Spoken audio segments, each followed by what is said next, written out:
মুখ্যমন্ত্রীর স্বপ্নের প্রকল্প সবুজ সাথীর সাইকেল অযত্নে পড়ে রয়েছে দুর্গাপুর ইস্পাত কারখানার পরিত্যক্ত স্কুলের ক্লাসরুমে। একটা আধটা নয়, প্রতিটি ক্লাসরুমে সারি সারি দাঁড় করানো রয়েছে সবুজ সাথীর সাইকেল।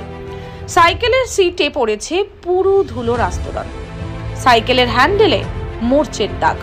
স্থানীয়রা বলছেন, একটা সময় এখান থেকেই দুর্গাপুর মহকুমার বিভিন্ন স্কুলে সবুজ সাথীর বন্টন হতো, ছাত্রীরাও আসতো এখানে। সবুজ সাথীর সাইকেল এইভাবে অযত্নে পড়ে থাকার জন্য স্বভাবতই প্রশ্ন উঠেছে, কেন এইভাবে পড়ে পড়ে নষ্ট করা হচ্ছে সবুজ সাথীর সরকারি সাইকেলগুলি? দায়িত্বে যারা রয়েছেন তারা কেন নজর দিচ্ছেন এই ব্যাপারে? যদি দুর্গাপুর মহকুমাতে স্কুলে স্কুলে সরকারি সাইকেল বন্টন প্রক্রিয়া শেষ হয়ে গিয়ে থাকে, তাহলে কেন পরিত্যক্ত স্কুল ঘরে বন্দী অবস্থায় দাঁড় করিয়ে সবুজ সাথীর এই সাইকেল নষ্ট করা হচ্ছে? রাষ্ট্রায়ত্ত সংস্থা দুর্গাপুর ইস্পাত কারখানার অধীনে থাকা শিবাজি স্কুল আজ পরিত্যক্ত অবস্থায় পড়ে রয়েছে। প্রশ্ন উঠেছে, কেন সরকারি সাইকেল রাখার জন্য এমন একটা জায়গাকে বেছে নেওয়া হলো? দুর্গাপুর নগর নিগমের 10 নম্বর ওয়ার্ডের মধ্যে পড়ে দুর্গাপুর ইস্পাত নগরীর এজনের শিবাজি স্কুল।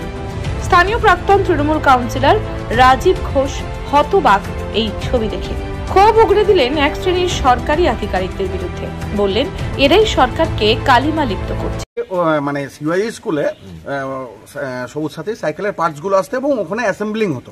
এটা আমি বছর দুয়েক আগেকার ঘটনা বলছি, যখন আমরা এক্সিস্টিং কাউন্সিলর ছিলাম তখন ওখানে অ্যাসেম্বলিং হতো এবং আমরা দেখতাম ওখান থেকে অ্যাসেম্বল হওয়ার পর ওটা ডিস্ট্রিবিউটেড হতো।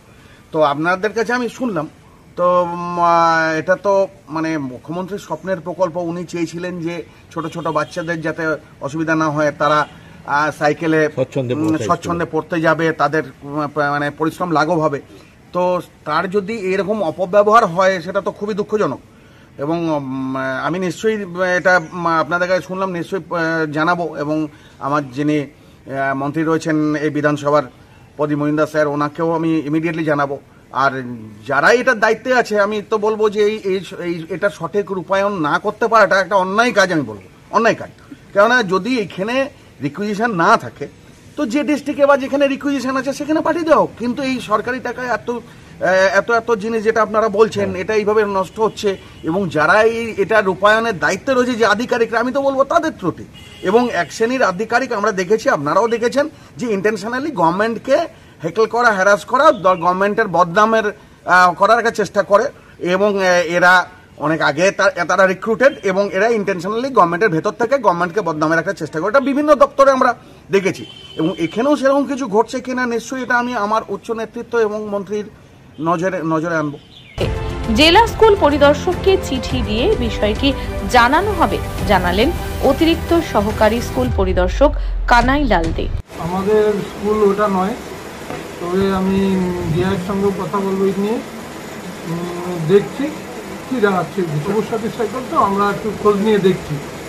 এখনও কেউ নজরে দেয়নি, আপনিই দিলেন আমাকে নজরে। আমি খোঁজ নিয়ে দেখে তারপরে দেখছি ব্যাপারটা। এই ব্যাপারে স্বভাবতই সমালোচনায় মুখর হয়েছে বিরোধীরাও। সরকার আমাদের কি বলবো, যে সরকার চলছে জনগণের ট্যাক্সের টাকায় সবুজ সাথী সাইকেল দিচ্ছে। সেই সাইকেল হাজার হাজার সাইকেল এজনের স্কুলে পড়ে আছে, জং ধরে নষ্ট হচ্ছে।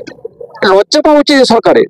আমি আগে বলেছি, বাবা বলেছে, এই সরকার কোনো প্ল্যানিং নেই, এই সময় উদাসীন, দপ্তরগুলো ব্যর্থ সবকিছু।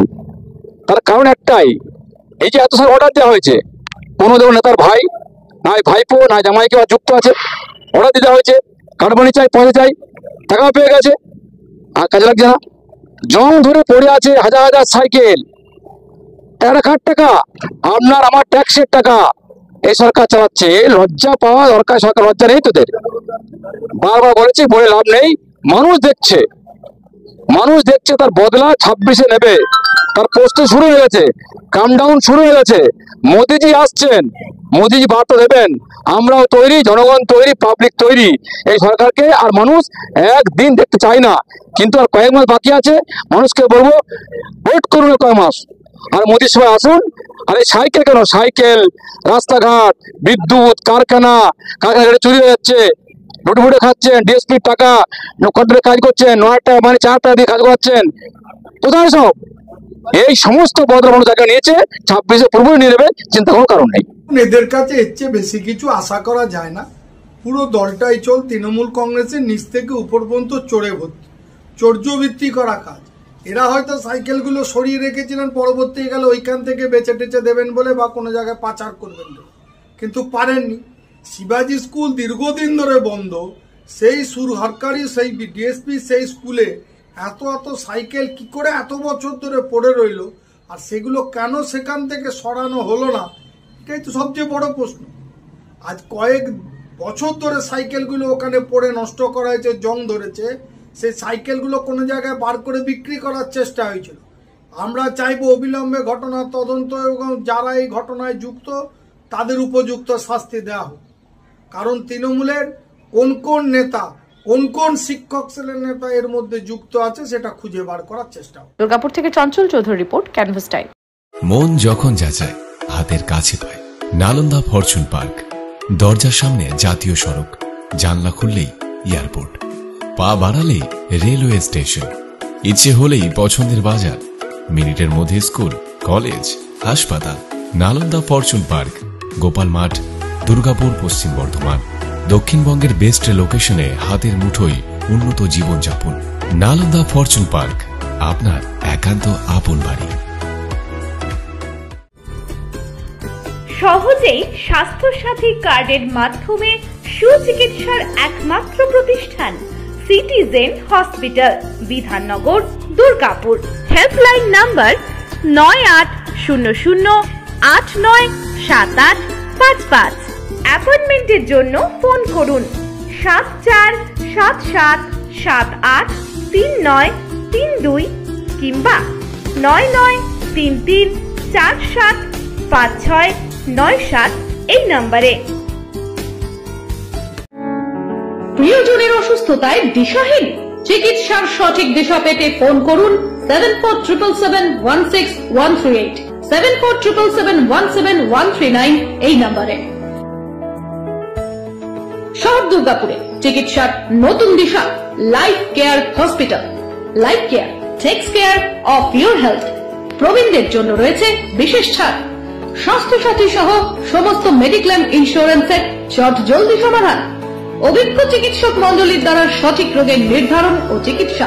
সিটি সেন্টারে ডক্টরস কলোনির পাশেই বর্তমানে শহরের চিকিৎসার অন্যতম epicentre life care hospital, passion for care and cure.